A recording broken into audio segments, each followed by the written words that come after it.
Halo semuanya, Namo Buddhaya.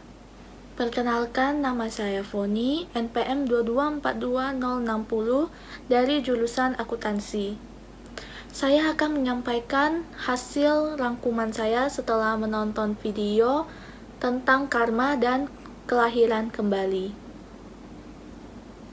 Kar artinya perbuatan. Karma dapat diklasifikasikan karena adanya niat atau kehendak. Berbuat baik, maka akan berbuah karma baik. Berbuat buruk, maka akan berbuah karma buruk. Karma yang melahirkan, contohnya adalah seperti terlahir dari orang tua yang kaya dan pintar. Karma yang mendukung adalah memiliki fisik yang bagus. Karma yang mengurangi adalah memiliki perilaku yang buruk. Mengurangi karma adalah contoh seperti karena memiliki perilaku yang buruk, maka mungkin pada suatu ketika mengalami kecelakaan akan mengalami kesakitan. Hal tersebut termasuk dari akibat memiliki perilaku yang buruk, maka berbuahlah karma yang buruk.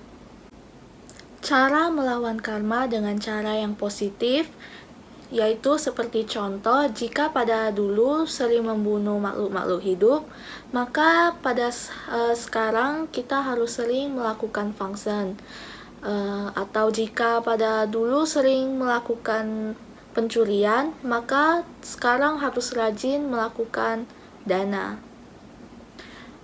Pikiran merupakan pelopor dari segalanya. Semua ucapan dan hal yang dilakukan berdasarkan pikiran. Maka kendalikanlah pikiran, ucapan, dan perbuatan jasmani, karena ketiga hal itu adalah pintu untuk terjadinya karma.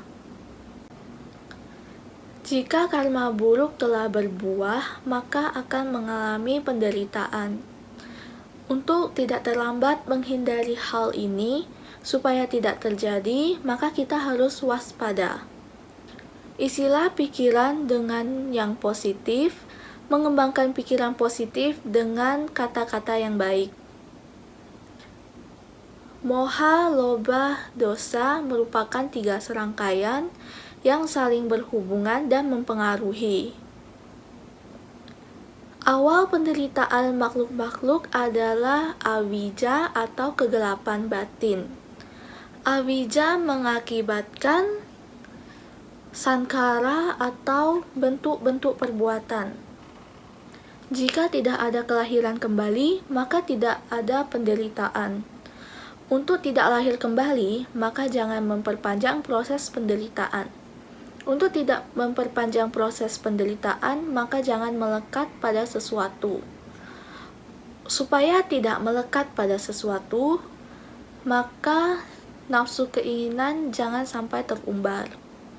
Nafsu keinginan kita harus selektif, memutuskan perbuatan dengan panya atau kebijaksanaan. Supaya nafsu tidak terumbar, maka perasaan yang kita rasakan jangan sampai membutakan kita.